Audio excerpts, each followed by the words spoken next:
Hello, hello, hello. Welcome to the replay, or if you're watching live, welcome.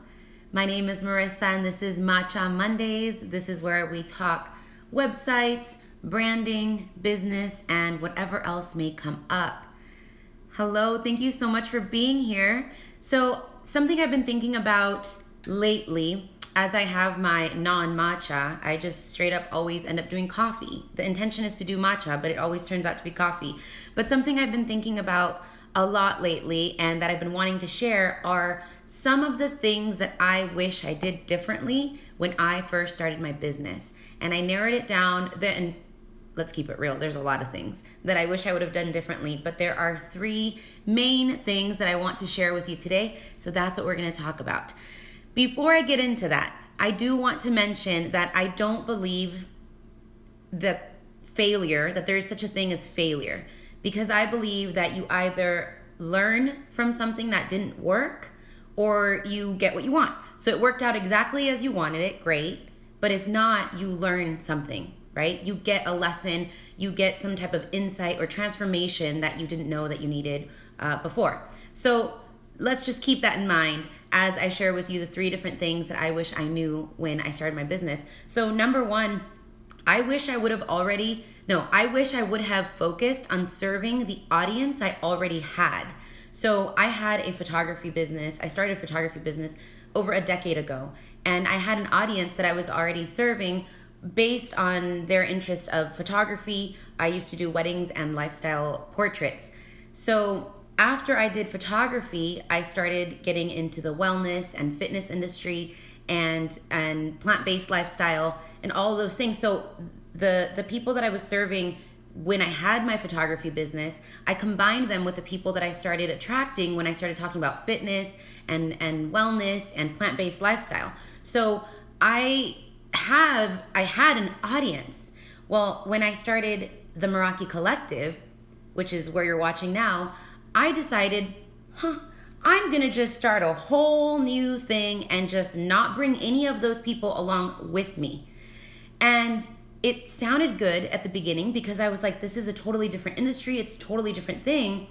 But now, looking back, I got the lesson that I needed to get, because I feel that I would have been able to serve people in a better way and just had more support as I was starting to grow the Meraki Collective. So that's one thing that I wish I knew. I wish I knew that I would have been able to serve more people, help more people, and have that support before I decided to just start from a brand new audience. And as a side note, I still have so it's an Instagram account. I still have my wellness and plant-based and fitness Instagram account. So now I'm doing both. And as much as I love it, it's a lot more work. So that's another thing. So if you have two, like your business account and your personal account, I encourage you, Davin, I encourage you to challenge or notice whether you'd be able to serve your people more by separating the two. It's possible, totally a real thing. Or if it would be better for you to keep them together. And as you grow, as you figure out what you're doing, to then make that decision. Davin says, as you said that, I completed something that I thought I felt that I really learned from, and you got, yeah, exactly. And you got that good luck juju, exactly. When you finish something, you go through something, you get what you need from it, you take the lesson and go with it. So that was the first thing. The second thing that I wish I knew when I started my business was, this is a big one, that I would have, oh, I see. Sorry, I'm pausing because I'm reading the comments. Yes, I see what you're saying. Thank you, David. So was that I wish that I would have focused on growing my email list when I first started. So again, this is related to the first thing that I mentioned about separating my two audiences. I focused on creating a bunch of content and putting stuff out there because that's what comes naturally to me. I'm a photographer. I love creating content. I'm a storyteller, so it comes easier to me. But I neglected the fact that I needed to grow an email list. And so when it came down to helping my audience, serving people, there was nobody there because I was just creating content and putting stuff out there to remember an audience that I had not brought along with me. I started from scratch. I started from nothing. So if I would have focused on building my email list, maybe with the audience that I had in from the very beginning, I would have been able to invite those people who may be interested in the new thing that I was doing. They would have joined my email newsletter, and then I would have been able to serve them in that audience. So that is the second thing that I wish I would have done differently, is that I would have focused on growing my email list. So if you are just starting, or even if you've been in business for a while, that email list is a real thing. You hear everybody online talk about it. It's real, yo. I'm telling you. The third and final thing, and like I said, there's more, but I'm just gonna share just the 3 for today, is that I wish I would have listened to my business coach. My personal business coach and mentor is James Wedmore, and as you may already know, he is the creator of Business by Design, which is a program I invested in a few years ago, and I went through that program, and I'm currently getting group coaching by James Wedmore himself. And now looking back, I can honestly say that I took everything that was in Business by Design, I went through it, and then I was like, hey, guess what? I'm gonna do everything opposite. James says to do this, I'm gonna do this other thing. Like, why? I don't know. Because like I said in the beginning, sometimes you have to do things, or sometimes you do things, or there's a certain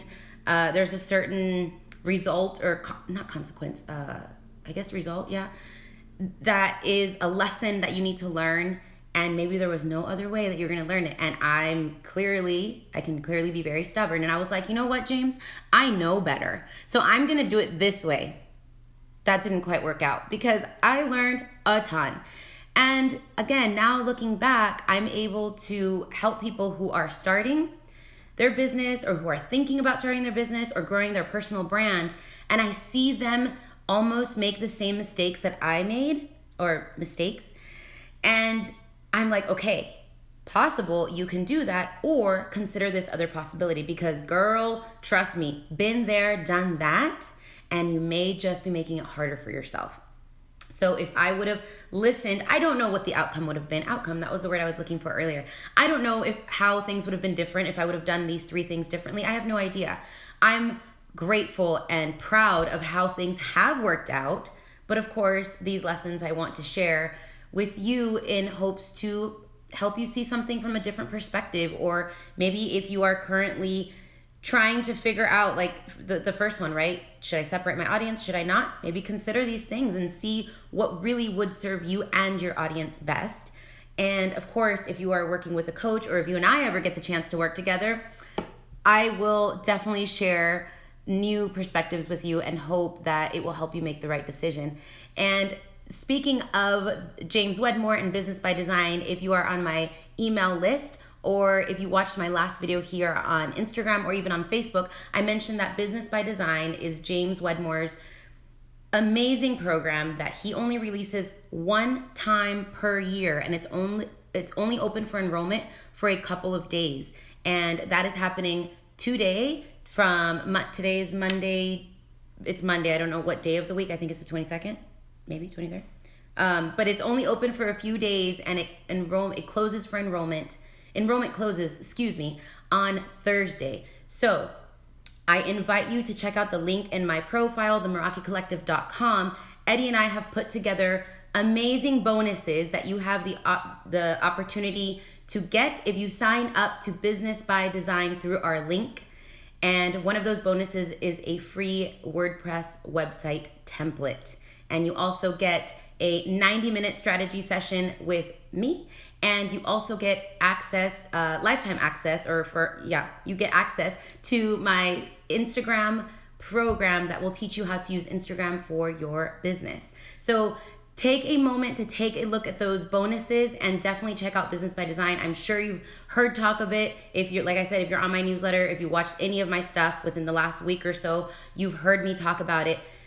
It is truly an amazing transformational program, and y'all know that I don't fake the funk. I keep things real, and I would not be talking about something if I didn't actually believe in it. Eddie and I are affiliates of a Business by Design, but I have been talking about this program even before we were part of the affiliate program. So I hope that you take a moment to check that out, as well as the bonuses. I'm going to go through and make sure that I don't miss any questions.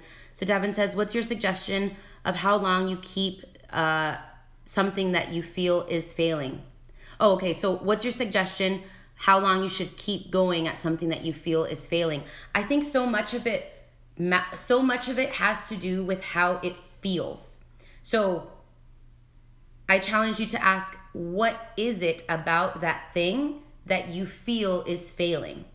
Now, if it's like I'm not making any money, or I'm wasting money, like I'm getting into debt, if it's anything kind of tangible like that, then maybe there's a different way to approach it. Maybe there's certain things in your process or in like cost of goods or however your business is structured that you could look at.